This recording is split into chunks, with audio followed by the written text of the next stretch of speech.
G'day everyone, and welcome back to another Risky Rollers podcast. It's Locky, and I'm here with... Laurence, what's up? Yeah. Well, that was very echoey and very strange. Today we are talking, and it's a little bit dated, I know. Well, not dated, but we've been very busy with being at VTC and a few other bits and pieces that's been going on in the studio. Horror's Heresy painting and the like, but...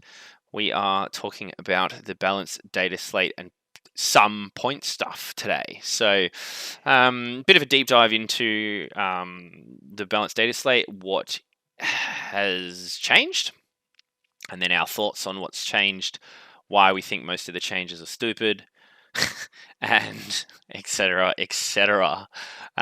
Before we get into it, just got to riddle you off the spiels. Big thanks to Dice Arcade for being an official sponsor of the channel for all your hobby cards, paints, anything, models, books, whatever. Be sure to hit up Tim. Check out the link in the description. On top of that, we've also got, which you can get at Dice Arcade, the tickets to the Risky Rollers Open that is now officially public to everyone to buy tickets for, and you do that at Dice Arcade. So the details for that will also be in the description. So that's our latest, our upcoming GT level event, 40 players, I nearly said 5 days, 5 rounds, 2 days, high-end competitive play. So be sure to look out for that. Big thanks to Tim at Miniature Scenery for all your MDF needs. Be sure to check him out for terrain and even some snazzy models. Big thanks to Galen at the Tray Ticker for all your bespoke custom dice trays, like the ones that we use on the channel. They're amazing. And then finally, big thanks to all our Patreon supporters who help us do what we do. You guys are legends. Be sure to head over there to help support the channel, get access to early access to Bat Reps, extra podcasts, and free rain, like first rain slot on things like the tournament and other events that we host. So there's a lot of benefits there. All right, now that's over. Yep. Balance Dataslate.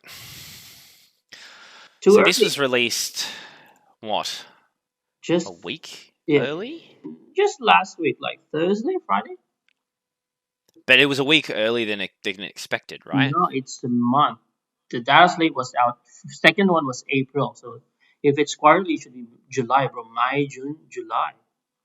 That's what I mean. So it's technically a week early. Yeah, but normally it's end of the month, yeah? Okay. Oh, so it's a month early. Yes. I think so. But I'm not sure. Okay. Yeah, so look, to be honest, I was actually quite surprised when, you and I were doing VTC prep at the time, and you were saying, oh, did I ask the question? I was like, oh, Balance Dataslate. You guys were like, it's out today. I was like, what? No, because there was an article, right? They put up the points first, all the new points in their own PDFs, right? And then in the document, they mentioned that the Dataslate will be out the following day. So we were already expecting. Yeah, it was a weird one. And look, quite a lot has changed for a few armies. Especially those strong armies. Yeah. Strong ones got hit. Some got hit really hard. Some got hit hard, and it's not even going to do anything to change their top spot. True. Guess who I'm talking about. But let's just crack on and get straight into it. So I'm just going to read this verbatim, everyone, and then the things that we need to anyway, and then Laurence and I will talk about it, and then we'll move on to the next one. Cool. So first main change is in Armor of Contempt. So the only thing that's changed with this one is basically they add Astra Militarum vehicles, which is awesome for the faction. People, I think, internet-wide are a little bit losing their minds. with this one. I know I was like, oh my god, armored convoy of Lehman Russes at T8, neg 1 damage, and 2 up save, Mm, ignoring, sorry, minus 1 AP. It's, yeah, that's crazy. crazy. Um, I don't think it's still going to contend with the top tiers, but it's, they're trying to Um, give them as much as they can. yeah, So that's good. So that's good. The aircraft, nothing has really changed with the aircraft. You can still only have 1 per combat patrol, 2 per strike force, and 3 per onslaught sized game. Indirect fires, nothing's also changed, and Astra Militarum still don't get the penalties for shooting indirect.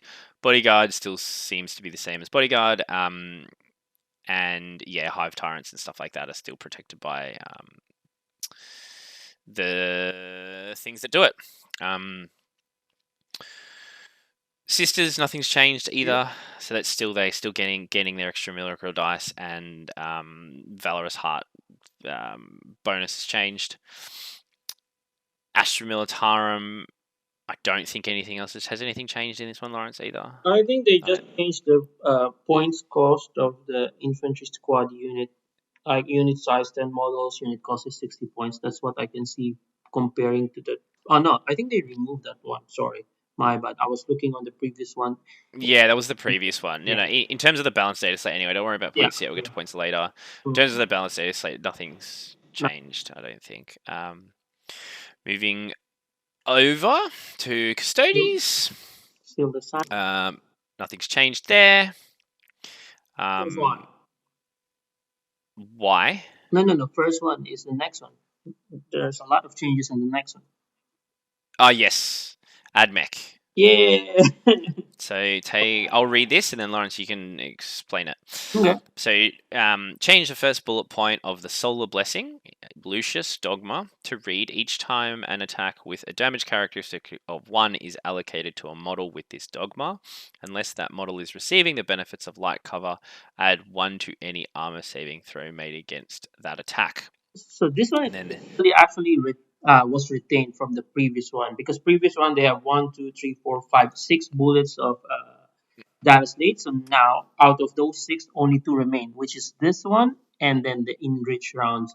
Maybe we should. I would just like mention what they have removed.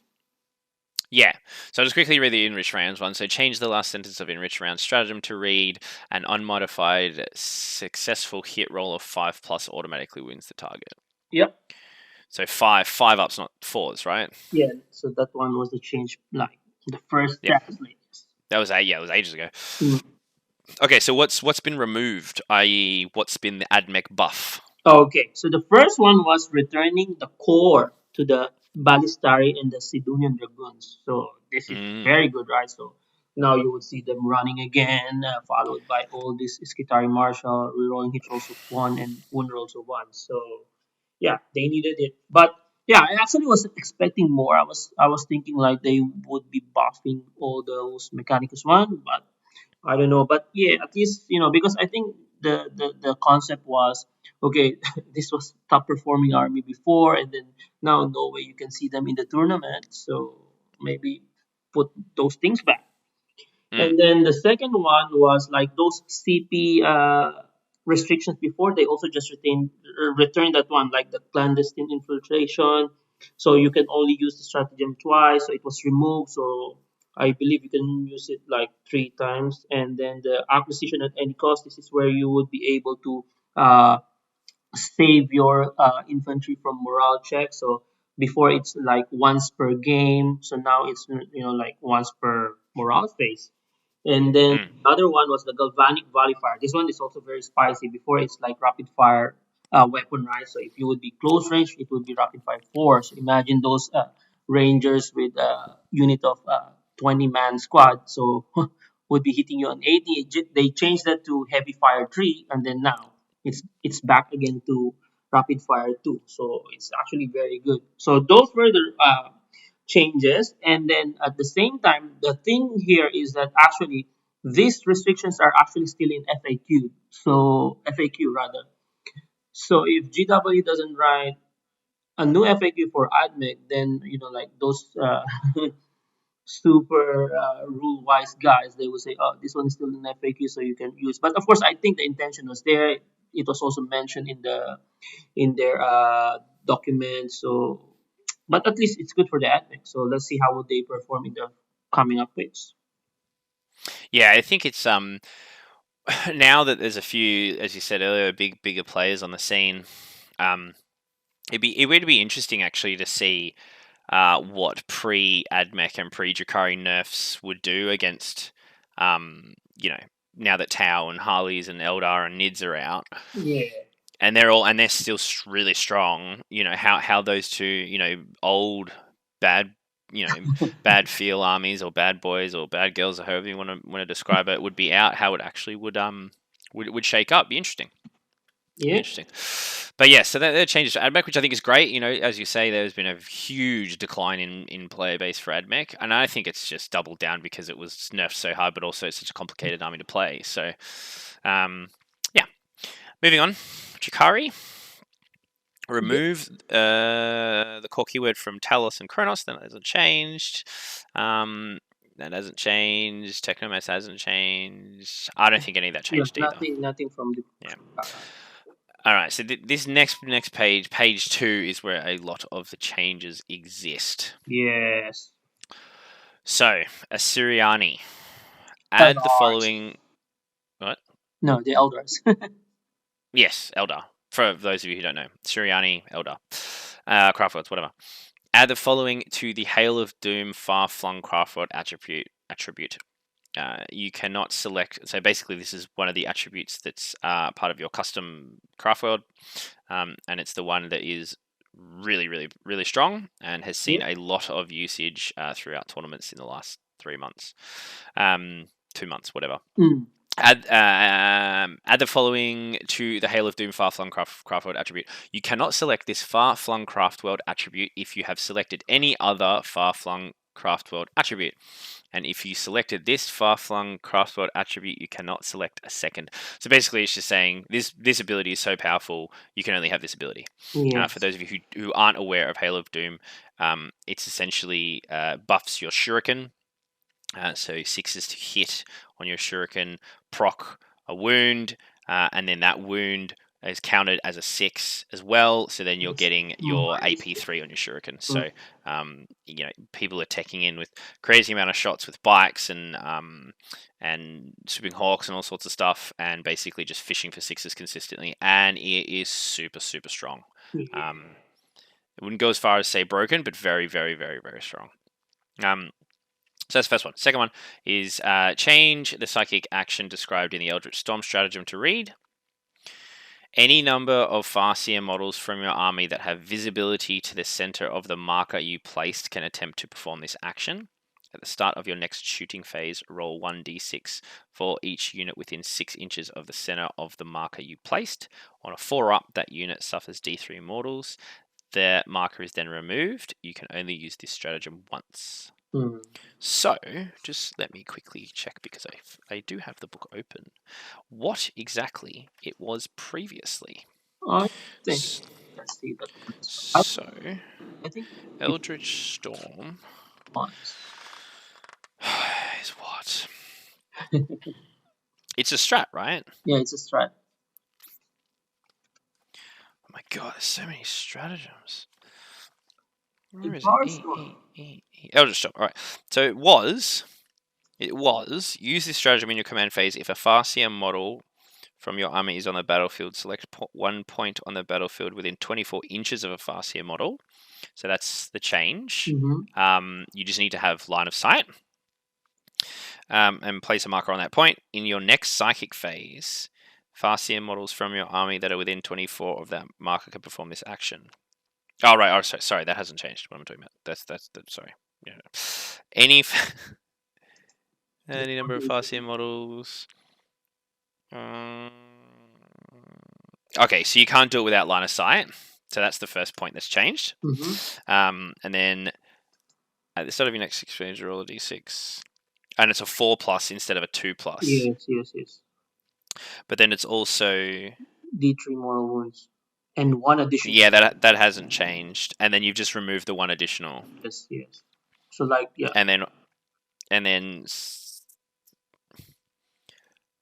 and you're subtracting the 2. So it's it's kind of easier. It's easier to do. Sorry, it's harder with less checks and balances, but Yeah. not as powerful. Yeah. So basically, they remove 2+ to make it 4+, and then Mm-hmm. just D3 mortal wounds in comparison to before D3, and then 1 mortal wound for each time. Yeah, and then also, That's cool. So yeah. and then you've lost the benefit if you're an infantry character that's doing it. Yeah, correct. Which is fine, I guess. Obviously, they deemed that it was worth doing. As in the nerf, I mean. But for all intents and purposes, that stratagem is quite actually heavily nerfed. Now that I look at it, quite heavily left. Not being able to do it without line of sight, and anything on 2-ups is just nuts. So yeah, I mean, big nerfs there. the fact that this one also costs 3 CP, and then this coming what do you call this one, Nephilim. Nephilim, yeah.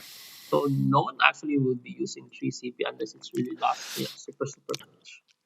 Yeah, I think I agree with that. I don't think the nerf here was actually maybe necessary. It's hard for us because there isn't we don't even play with a lot of Eldar players in general. So, I mean, I've in all the times I've played Eldar, this has never been used on me. So, well, I don't know. But like I said, obviously they deemed it worthy enough to address. And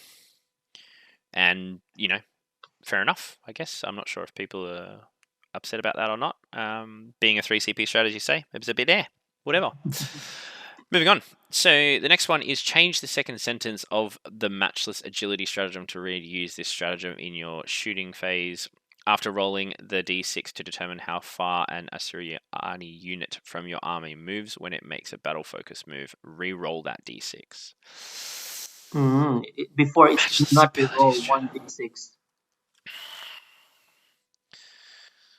Sorry, what was it previously? So previously, use this stratagem in your shooting phase. When a Soriani unit from your army makes a battle focus move, do not roll 1d6 to determine the distance that unit can move instead until the end of. Okay. So now, yeah. Right, yeah, that's a big nerf as well. Yeah. Yeah, I mean, yeah, it's good. You've now just got a little bit of a contingency there, but that sucks. But I believe I've just played a lot of Eldar in the VDC, bro. They keep on doing all this battle focus, so I'm not sure. Even 1 CP battle focus, so I'm not sure. So everyone can. Well, I think you might see battle focus a bit now because of the next bullet point, which is the following to the fire and fade stratagem. You can only use this stratagem once, so that's huge. Like that one is is massive nerf. But it was also super annoying. It's such an annoying stratagem. But you can only use 1 unit, so you cannot fire and fade. Still, it's annoying when it's that 1 unit that you need dead. Yeah, that's correct. Yeah. So yeah, they're the Assyriani changes. They are big. They're big for look. I don't think it's big for the army in general, because none of them are really.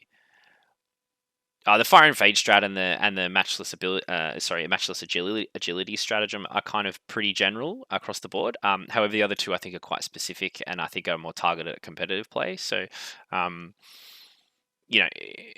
it could have been worse for Craftworlds or Assyriani, I do believe. There's a few other things I probably would have changed, but yeah, I think that they've addressed the big stuff, which is good. The Hail of Doom is still super strong. Even as one single trait, it's still enough. So I don't think you're going to see a decline in people using it. But yeah. Space Marines is the next one. Nothing's changed. Salamanders still can't be rerolled. CSM hasn't changed. Yes, correct. Death Guard hasn't changed. Yep, the Iron Warriors one, hasn't changed. Death Guard has not changed either. Blight Lords and Death Shreds still have OBSEC.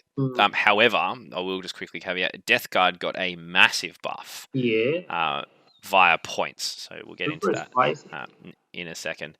Tyranids. This is the third round of nerfs now onto Nids. If you're tracking it. Certainly. So these are pretty huge. These are pretty huge nerfs to the whole army. And one of these is very similar to what's happened to Harlequins, with both Laurence and I have some pretty strong opinions about.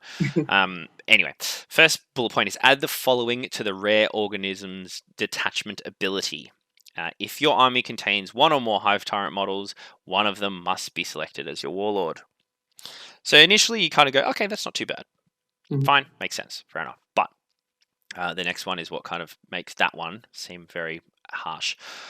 Replace the first paragraph of the synaptic imperative ability with, if every unit from your army has the Hive Tendril keyword, and each of those units is from the same Hive fleet, then while your warlord is on the battlefield, synapse units from your army have a synaptic imperative ability depending on which one is currently active.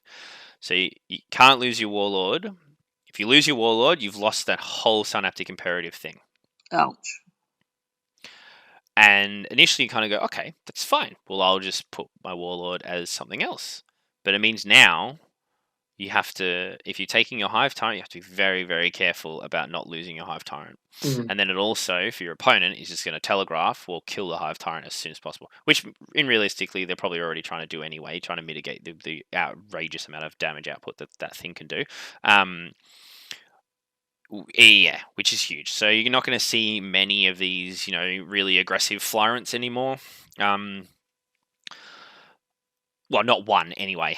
You might take two. I think this is going to cause people to take Walkerants more. Mhm. Walkerants with the big Relic Cannon and Tyrant Guard is still an issue, because unless your opponent has snipers, they're not going to be able to shoot the Hive Tyrant anyway. So, and that damage 5 gun is just ridiculous. So they're two big functionality changes. The only thing that frustrates me with the second one, the Synaptic Imperative ability, is that it's penalizing people might not be playing with Hive Tyrants, and therefore now other aspects of the army get penalized just because of one thing that's a big bad. But they've got to try and cover their base somehow, which is fine. And then finally, and the next one is the one that I have the most amount of issues with, Okay. which just to me just seems like, why write it this way in the first place? When playing a match play game, and they do caveat it with playing a match play game, not Yeah, just a narrative or with your mates. Players cannot swap out the adaptive element of their Hive Fleet adaptation at the start of the battle after determining who has first turn. If they wish to do so, this must be done during the muster army step, and so you basically have to write it on your list. So this is where you have your biomorphologies, your 3 trees, your lurk, hunt, and feed. You can no longer do these actively, which I think was just awesome. It was really, really cool to have a function like that was just like, depending on what your friend brought, or what you were up against at a tournament, you could be like, oh, this is actually really going to help me. I'm going to do that. I really liked that, and I thought that was really flavorful and something that seemed to work. Be built into their core element of, it's part of their Hive fleets. It's not like a stratagem that's tacked on or anything like that. It's a core functioning element of the army as a Mhm. whole, and it's just completely changed. It's very similar, I think, to from what we've seen so far, aside from Armor of Contempt. Sorry, actually, I think Tyranids and Harleys in this data set are the only ones where actually the core elements of who they are as a faction has been adjusted, Yes, I think so, which is very harsh. which is weird. Because now you're not really talking about a balance, you're talking about a redesign. Um, so yeah, to be honest, I actually thought they were going to address a few other things, like certain stratagems and other bits and pieces that I think that makes just Tyranids so strong. This is not going to topple Tyranids off the top spot, even with the points changes. It's still not. Mhm. Their data sheets are just way too powerful, and they still have some really, really janky strats that are just awesome. So yeah, But odd changes with this one, because it's more of a redesign yeah, but than than an update within a balance, which I I don't think agree with. the changes would make Tyranids, like a bit maybe instead of tier S, would go down to tier A, or still the same? These changes. Yes.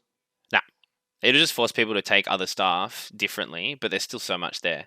Half the book people aren't even using because they don't need to, because they've already got so much strength. Okay. So Like it's very much like a Drakari situation. I feel the Tyranid book. It's just got so much depth. mhm. But yeah, moving on to Tau. I don't think anything's Yeah, changed here. nothing has changed with Tau. Yeah, the Moncar stuff. The first the nerf's still there. The devastating counter-strike stratagem has still been altered. Core is still removed from broadsides, and the photon grenade stratagem has just been Yes, changed. all same. Now the next big page, which has big changes. Correct. Necrons. Change the command protocol ability as follows. Replace the noble keyword in all instances with Necron's character. So now command protocols affect all Necron characters, not just nobles. Yep. Which is cool. Necron definitely needed this love. One of the loves is weird. But, whatever. The second one. Replace the last sentence of the penultimate paragraph with, until the assigned command protocol stops being active while a unit that is eligible to benefit from this ability is on the battlefield, that unit benefits from the selected directive. I have no idea what that means. I literally have no idea what that means. Would still continue because until the assigned command protocol stops being active on the unit. You see, if it is still eligible to benefit from the command protocol, then if this is on the battlefield, that unit benefits from the selected directive. So, meaning to say, I think you would still receive your protocols. Oh, until the assigned command protocol stops being active. Okay, so you can just stay in the same one Yes. continuously? Yes. That's what Is that what they're saying? That's what they're saying. Yeah. Okay, that's pretty awesome. Hmm. If you just need what do you call it? Action and shoot for the whole game. Then action and shoot. And just action and shoot, stay in it. That's awesome. Okay, if that's what it is, that's great. Cool. Moving on to the next one. Replace the last paragraph with, in addition, if all units from your army are from the same dynasty, select one command and protocol that has. Oh, this is going to literally answer the question we were just saying. Select one command protocol that has. Why wouldn't you put that one first? Okay, anyway. Select one command protocol that has not been assigned to a battle round. There will typically only be one. That command protocol is active in every battle round in addition to the one assigned to that battle round. Select which directive your units will benefit from at the start of each battle round. Note that if this additional command protocol is the one described in your dynasty's code, this means both of its directives apply to all units with this ability in your army in every battle round in addition to the protocol. They've literally just said the same thing twice. The second paragraph, the second point is It's the sign. that plus the other one. That's so retarded. But this is Cool. Okay. That is good. So you're getting your dynasty one plus your generic one that you're choosing or whatever as well at the for every turn. Okay, that's cool. So you still have to change, but you don't. You can double dip. Mm. Cool. More benefits to them. Why not? They need it. They need something anyway. And then add core keywords to the keywords section of the following data sheets. I don't think any of this has changed, right? No, before excluding vehicles. So now all the vehicles are also. Oh yeah, sorry, all Necron vehicle data sheets.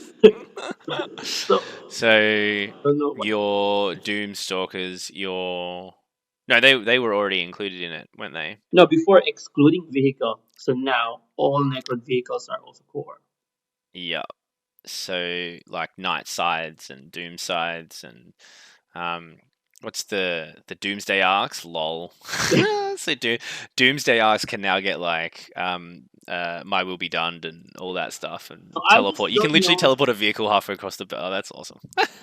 Now, hilarious. Just use a core, bro. If like one army would have everyone on core, So what is actually core?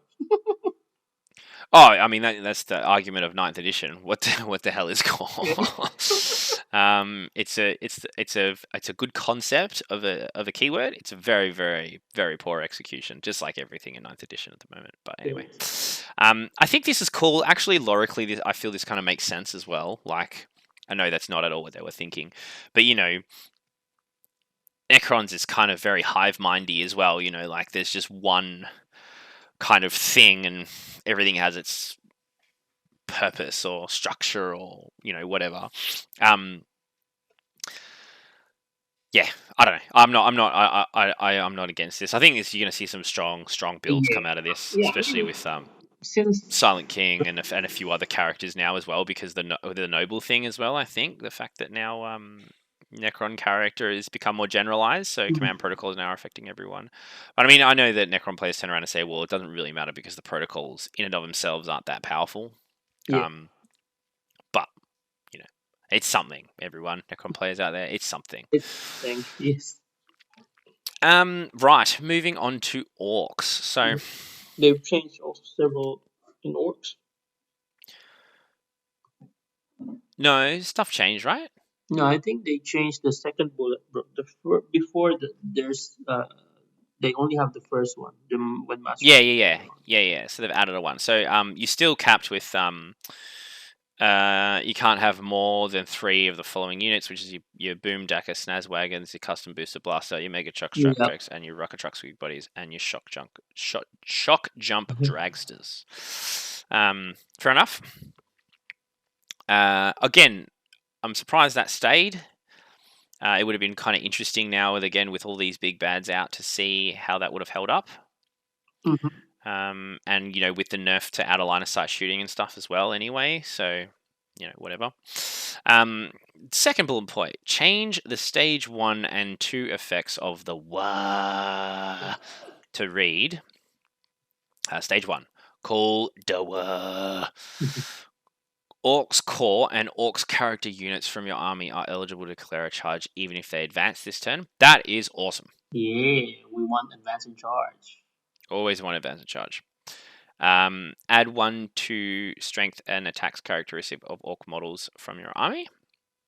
Okay. And then Orc models from your army have a 5+ invulnerable save. What? So, I'm not sure what's different in that. I'm pretty sure advance in charge was always part of stage 1 of Call the War. Let's see. And then I'm assuming the invulnerable save is. I literally don't even own the Orc book, so I'm not sure. I think the invulnerable save has been added. They've been given an invulnerable save for those things. Oh, okay. First one, bro. First one is the same, like eligible to declare charge and then add one characteristic. So this time is uh the 5+ is the new one, and the strength. Yeah. And the strength. Before it's just 1 attack, and then now it's also 1 strength. Okay, so the second bullet point being add 1 strength and attacks is to include strength, and then and then get stuck in, which is stage 2, is add 1 to strength and attacks characteristics of orcs from your army, which I'm assuming is still the same. Yep. And then you've just got a 6+ invulnerable save. Yeah. And get stuck in, which is the new part. Yeah, the new part as well. Correct. Yeah. It's weird that they're that way. I would have thought they would be the other way around. Correct. You'd have your 6+. You'd have your 6+ when you're trying to run in, but then when you're actually in, you've got a better invulnerable save. That's what I would have thought. Very good thinking. Thematically, that makes more sense. Anyway, so cool. Again, Orcs, haven't really seen a lot of play well, so any buff for them, I think, is going to help. And we all know that majority of factions need durability buffs anyway, because everything is just so damn killy. So yeah, cool. I mean, if it means that more Orc players are going to come out and strut their stuff, then great, more power to them. Yeah. So now we'll just move on to the final one, which is Harlequins. Now, in my opinion, the Harlequins got touched the worst. They got slapped so hard. It's unfair. Yeah, I don't know if it's unfair because there's obviously a reason for it. Harlequins are just nightmarish to play against and to play, It's not. and have been at the top for a while now, so for a It's not. very long time. So I played Harleys against Tyranids, never won once. yeah, well, Tyranids are the exception, right? Because if you're comparing like the top two spots, it's not really. It's more about how the top two are affecting everyone else, not the 1%. You know. But let's get into this one. So the first one is very, very similar to what Laurence and I were talking about, the Tyranid changes. Mm-hmm. This first point, I'll read it and then we'll talk about it. So, ignore the table listed in the Luck of the Laughing God ability. Instead, at the start of the battle round, you gain 0 luck rerolls, regardless of the battle size. You can only gain luck rerolls by making a Luck of the Laughing God roll. Bad. Very bad. Yeah. So they're just essentially just neg 3 luck dice. Yep. Look, I think it's a change to luck dice definitely needed to happen. Was this the correct change? I don't know. Maybe not. This feels very, very heavy. Having said that, any army that can have 5 free rerolls to be used every battle round is pretty hectic. And that was definitely something that I think, needed addressing. I don't know if I would have addressed it this way, but I disagree with that, bro, because I think that's one of like what you mentioned in Tyranids. That's like their own specific faction bonus, right? Yes, they're mono-faction bonus, yeah. Compare that to the Sons of Fate, you compare that to Miracle Dice, and now you would only basically get only 2, because if you really want to get just some free rerolls, best percentage is rerolling 2 dice, right? So, but what is 2? It's just 2. Come on, compared to Strands of Fate, you can this one you can even alter your dice, even Miracle Dice. Right? You can alter all your whatever number to 6. This one you still have to roll, so you're already actually looking for luck, and then this time you are on bad luck. Yeah. No, I can understand that. Like, comparing it to things like Strands of Fate and Miracle Dice for sure, because it is on a similar level to that kind of mechanic. Like I said, I think it needed addressing for sure. I think this way is just not the right way. It's a very unelegant, it's a very rough around the edges way of approaching it. But having said that, that's always what this is. Yes. I mean, it was like that with the Orc. It was like that with the, it's like that with the Tyranids. It was like that with Drakari. It was like that with Admech. It's just the way they do things. Yes. They're not balancing their game. They're just throwing stuff at it, trying to fix it. So that's that. Second one, change the Mirror Architect pivotal role to read in your command phase. Select one friendly Sedath core unit within 9 inches of this model until the start of next command phase. Each time an enemy unit is selected to shoot, when measuring the range to any model in that Sedath unit, it is considered to be an additional 6 inches away from the shooting model. So this one is still the same as before? Yeah, so this was a 6-inch aura. Now it's a select one model, one unit, 9 inches. Yep. Which is a huge nerf. No, this one was already in the previous Dataslate, so they were already like, when this one was out, like a lot of people move away from light to dark. That's why dark was like became the flavor of the month. Wasn't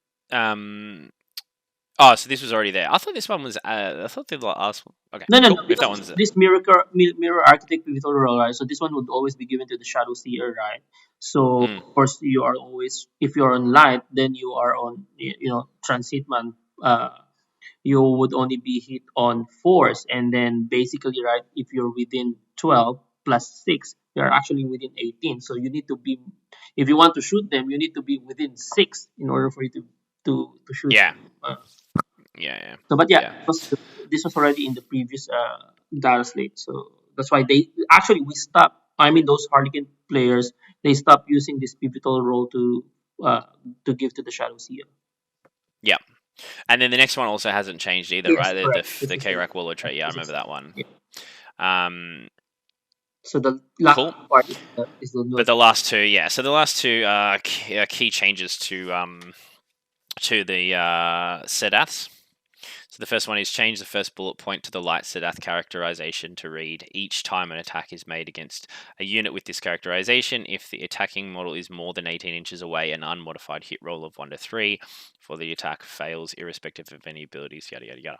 So trans hitman at more than 18 inches away, not just Not 12. trans hitman. Yes. So I mean, this, they increased the 12 to 18. So this one is also like a funny change because the board is so small. So 18-inch away is also nothing. Yeah, it's still weird. And then Dark got touched, and I just don't know why, but this got nerfed really bad. This was horrible. It pains me. Yeah, this one literally has now just stopped anyone taking Dark. So change the first bullet point of the Dark Sedath characterization to read each time a model with this characterization is destroyed by a melee attack, roll 1d6, and on a 4-up. After the attacking model's unit has finished making its attack, it suffers 1 mortal wound. A unit can suffer a maximum of 6 mortal wounds per phase as a result of this ability. It's horrible, bro. Yeah, it's trash. Some more on the 4-up. You should have given this one. You're already dead. Give them at least on the 2-up. Yeah, but a 2-up, this pretty much means if you kill me in combat, I'm doing 6 mortal wounds every turn. That's a bit bad. Maybe a 3-up, or whatever. It's still a 50-50. It's the standard template. This one, normally people would only put in 5 troops. Even before you get to them into melee, you would be shooting them. So only 1 or 2 would be left, and then 1 more or 2 more wounds. So that's why I asked you. Yeah. Basically, people also would move away from dark. Yeah, exactly. Move away from light. Move away from dark. So basically, now you only have one Sedath, which is Twilight. Yeah, the problem I have with this one is I think there's a lot of play that it was really Fight on Death. I thought was really cool, and it wasn't super busted because you could play around it, but it just forced you to play around it, which is that's what a chapter tactic or something should do, right? It should force changes in the gameplay, and this just no one's going to care now. Yeah, some more. I wouldn't care. I'd be like, I'm just going to charge you now anyway. I'm like, whatever. But if previously you kind of second guess it, maybe. But who knows? Because you only have 3 Sedaths, right? Light. Yeah, that's the problem. Twilight, and now, so you're just forcing people. Okay, and then obviously people would be using Twilight, and then just try to see some, combos there if there is, and then if they see some bonkers combos again, and then okay, what else? Get away everything. I don't know. Well, I think the benefit from Twilight, as you say, is the CP regeneration. Because you can gain more. It's with this one. Star before it's like +1 attack when you charge, or intervene. And then I believe when you pile in and consolidate, that's +2 inches of movement. So of course, which is that's it. Spicy. But people are using dark because of the extra AP, right? Because of all the armor of contempt. So you actually need extra AP. Yeah, and Fight on Death is also sick, but also +1 attack is great. +1 attack is awesome, especially considering how much attacks they put out as well. It's great. Yeah. I think with the Warlord trait too, player of the Twilight, while this Warlord is on the battlefield, each time you or your opponent spends a command point, any command points, to use a stratagem, roll a d6, on a 6, you get 1 command point, and then while this Warlord is on the battlefield, each time you roll 4 or more dice for your Laughing Luck God, you gain 1 CP. Yeah. So, considering now that you're getting 0 luck dolls, you probably take this and roll 4 every time anyway. And just go, well, at least I get a CP because CP is so valuable moving forward. Yeah, but let's see how would the Harlequin players would make their new list, and then let's see on if they would still be on the top or maybe they would fall down a tier. Yeah, we'll see. So before we keep going, we'll have a quick little debrief about everything, about our feelings on this, and then we'll get stuck into a little bit of point stuff. But we'll just hear a quick few things from Tim over at Dice Arcade, and we'll be back to round this out.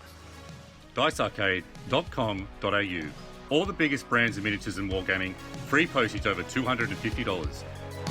Thank you, Tim, for those awesome words, and be sure to check the link in the description for anything at Dice Arcade. So, getting back into it. So yeah, overall, I think some of this stuff might have been premature. To be honest, in my opinion, regarding the balance data slate specifically. I don't necessarily. I think needs needed to be addressed in another way. Harlequins need to be addressed in another way. There's aspects of it that I don't think was the right way of doing that. I think it was a little bit rough and not elegant enough. I'm excited to see Orcs, Guard, and Admech come back into the fray, and Necron as well. It's going to be good to see how it shapes everything up. But who knows? Maybe it'll become a little bit more leveled out. But CSM's right around the corner, and that's just going to blow everything out the water again. And they were just like, "Oops, I'm the new king of the yeah."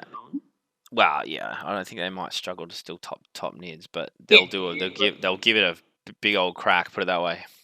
Which is good because a lot of people are waiting for the CSM, right? So yeah, a lot of people, especially here in Australia, heaps of people are keen on it. And look, I mean, I'm calling it now, but what's their name? Which one? Red Corsairs. Red Corsairs, yes. Yeah, they're nuts. They're going to be problematic for a lot of people. It's crazy. But yeah, what's that? Watch out for the next data slate. Yeah.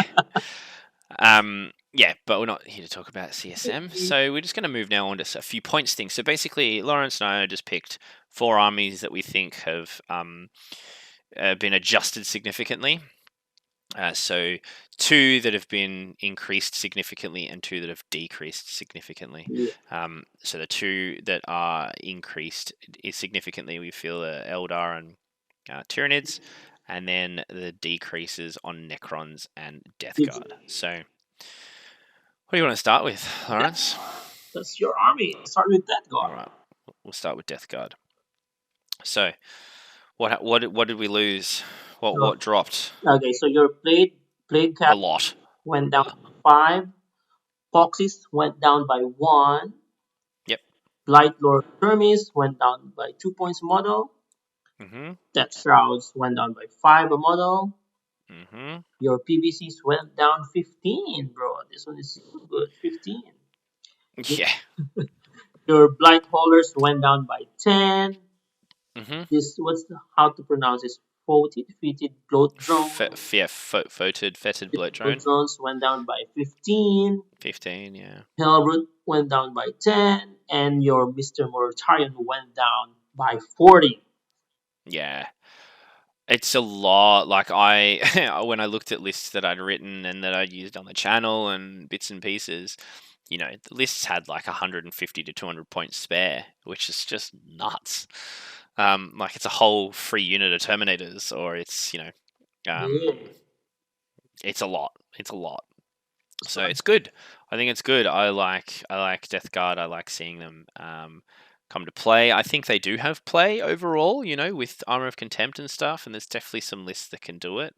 There was a few Death Guard lists at VTC, right? Yeah, there are. Then there was perform well.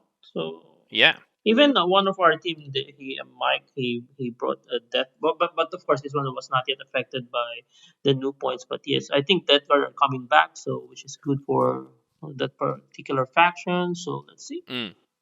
Yeah, it's nice. So there's a lot of points drops there. So if you're happy, all you Death Guard players out there. All right, what about Nids? Nids got heaps up. Are you talking about Tyranids? So you okay? You will mention the points. No, I don't have them. Okay, give me a sec. Maybe we go first to Necrons because we're talking about all those discounts. So let's finish first all these things. Okay, Necrons. They are this list is like so much, bro. So okay, let's start with the HQ. So Anakir, I don't know who he is, went down by 10. Anrakir, yeah. Anrakir the Traveler. Okay, I thought Anakin. Okay, Command Barge went down by 10. Your Chronomancer went down by 5. Illuminor Cesares went down by 15. Your Emotech went down by 15.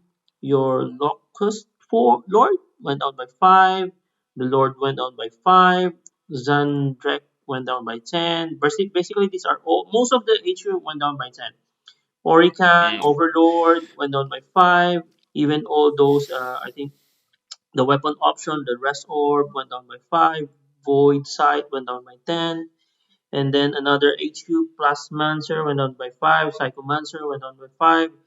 Royal Warden went down by 5. Technomancer went down by 5. Was this Trazane went down. Trazen. Trazan went down by 10. Vargard went down by 10. That's for all your HQ. So basically, why do they have a lot of HQ, bro? Yeah, but even so, they're still too expensive. Like they needed to come down more, I think, a lot of them. But More? Are you sure? yeah, because they're still super expensive. They're still But, like in the 170, 160. but how many Well, HQ? actually, You only sorry, I say that. have two, I three. say that. I say that now after the fact that the noble change with the characters is a little bit different, so they Mm, might have a little bit more, variety in terms of their play. So okay. maybe not. Maybe now they'll actually get a little bit more worthwhile. Okay, next. Troops, the Immortals went down by 1. The Ghost Arc went down by 10. So those are the only one for the troops. Let's go for the Elites. Deceiver went down by 50. Who's using Deceiver? Night, Exactly. Nightbringer. Oh, so these are all the same, sorry. Nightbringer went down by 50. Void Dragon went down by 50. Death Marks went down by 3. Hexman went down by 10. Lich Guard by 3. Transcend, the Catan went down by 40. Spicy. Triarch Stalker went down by 15. So those are your elites. Fast Attack, Tomb Blades went down by 5. And Triarch Praetorians went down by 3. So Flyers, Doomsight went down by 15. Nightsight went down by 10. Heavy support, your Locust Destroyers went down by 5. Heavy Destroyers went down by 5. I think still expensive, 40 and 50. But okay. Not now where everything gets buffs. Like everything got cheaper and everything got better, so it's good. I think they want more sales. So okay, Lords of this is the last list. Your Monolith went down by 30 points. The Obelisk went down by 30. The Vault went down by 50. Silent King went down by 20 at 400. Would you be using him? 400? Yes, Okay. yes. Your Convergence Terrain went down. Well, because everything's core, so all his buffs now can go on anything.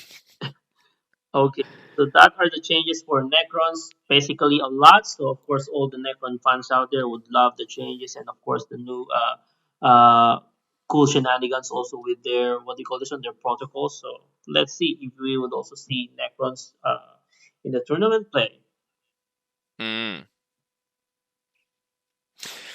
So what's It's good. It's good. It's good. I think everything across the board for Necrons. I don't know, I remember when I started writing a couple Necron lists just for fun or whatever. I was like, wow, everything is really expensive. So yeah, I think it's needed. Yep. Okay, so our first nerds for points in terms of this the Eldars. A lot of them also went up. So I would start with the HQs again.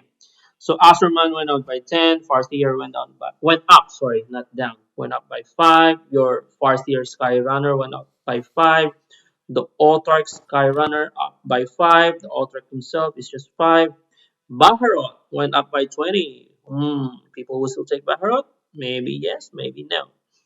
The Avatar of Cain went up by 10. Fugan went up by 10. Janezar up by 10. Karandras up by 10. Moganra up by 10. Iriel went up by 5. The Spirit Seer 5. The Vicearch 5. Incarn 5. Ivren 5. So basically, most of the HQs up by 5 and 10. Yeah. Next is Dire Avengers went up by 1. Fire Dragons by 1. The Howling Banshees up by 1. Your Scorpions 1. Swooping Hawks. Oh, this one is also very headache. Good that they went up by 2. Hmm. Went up by 2. The Warp Spiders up by 2. Wind Rider, the Scatter Laser went up by 5. The Falcon up by 5. The Fire Prism went up by 5. Wave Serpent up by 5. And that's the what's this? The Heart Strike, the Spears went up by 5. So that's the Mm. points increase with the Asuryani. So good luck to them.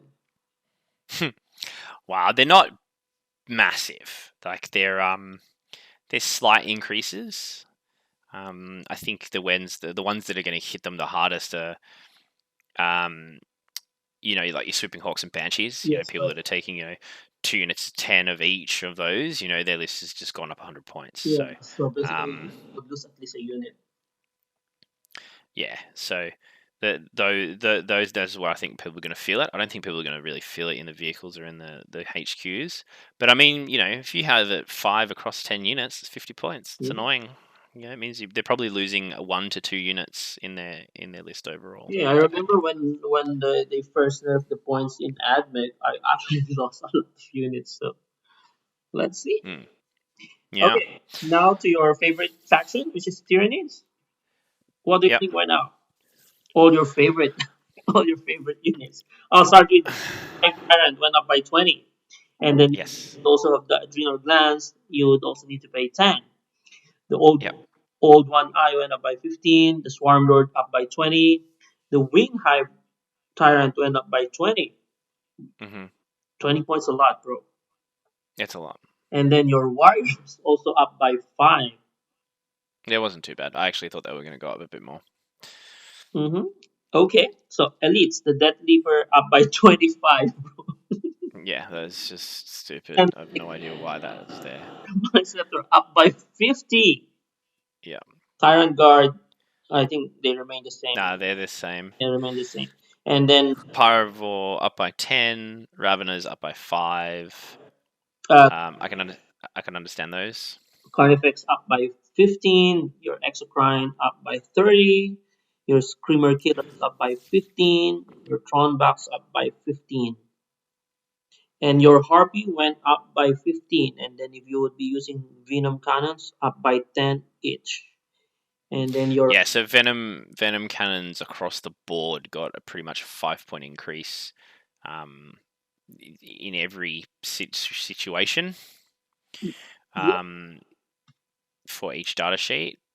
Like, to give it perspective, for example, Harpy now with 2 venom cannons is like plus, it's like 205 points. Exocrine on its own is like 200 points. yep. So a lot of these are, from a competitive standpoint, not viable anymore. Yep. And Lucky is I sorry, I'll just mention the last one. Hype Grown is up by 10 points, and that's the Yeah. difference with the Tyranids. Yeah, both flyers. The both I think Carnifexes and Screamers are still fine. 15 is not is still, it's still, they're still worth taking. They're not nerfed out of being used. I was surprised that the Gaunts didn't get a decrease. Still think that the Gaunts are way too expensive for what they do. How about the Zone Tropes? Yeah, and Zones didn't get touched, which was weird. And same with Venoms. I was actually I didn't expect Carnifexes to get touched. I didn't expect Exocrine to get touched. I didn't expect Old One Eye to get touched, but I definitely expected the rest. But I also thought that Venoms and Zones were going to get touched. I think it's if they do it too much, it just becomes a bit too much. Like This is already pretty heavy, so like, don't play this army this month. yeah. So flipping from the Death Guard, mid list that I've written have been up. They're 200 points over now. So it is what it is. One good thing also with the Death Guard, if I may say, when you're using the Plate Marines, so Yep. all the weapons option are actually free already. So yeah, there's still talk whether or not that's actually a typo. Yeah, I've been following on the groups to see if that's actually legitimate. There was something posted I saw today where someone actually inquired with Games Workshop directly, and Games Workshop said no, it's built into the cost now.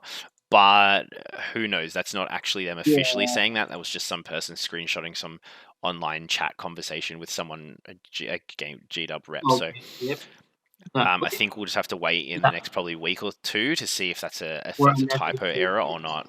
Yeah, because some of the things also needs to be written also on FAQ, because you know how GW works. Say things in one document, but the other one is also saying the opposite. So. Yeah, they need like a reference index or something to say which documents are active, like they did about the codexes. They need something like that as well. but I'm sure they'll get it right.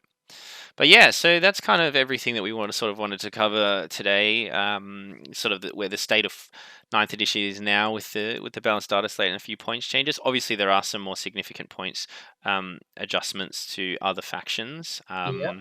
However, we're not going to sit here for 2.5 hours and go through every single points change. A quick Google will find most of the adjustments to your faction that you prescribe to. But yeah, we'll see. There's a lot of stuff that's going on that I think is just being poorly implemented from a design point at the moment. I feel like they're just throwing solutions at the problem rather than trying to fix the core issues that the current game of 40k has. Yeah, I think that's the correct statement. It's what? Sorry. That's the correct statement that you mentioned. Yeah, just trying to fix a solution that Yeah, they don't know how to fix it, and Yeah. if they do, they're just doing it the wrong way. They need to go back to the drawing board and maybe adopt what 30k is doing, because so far that is absolutely amazing. Yeah. Yeah. But anyway, thank you all for listening. Thanks for all being part of this podcast and being part of the Risky Rollers community. If you want to hear more from us, come and join our Discord. And please be sure to like, subscribe on our YouTube channel, as well as rate this podcast wherever it is that you're listening to it, whether it be Spotify or whether all these other places or YouTube or whatever. Give us a ranking, give us a like, show your love, and we'll see you on the next one. Take it easy. Bye. Bye.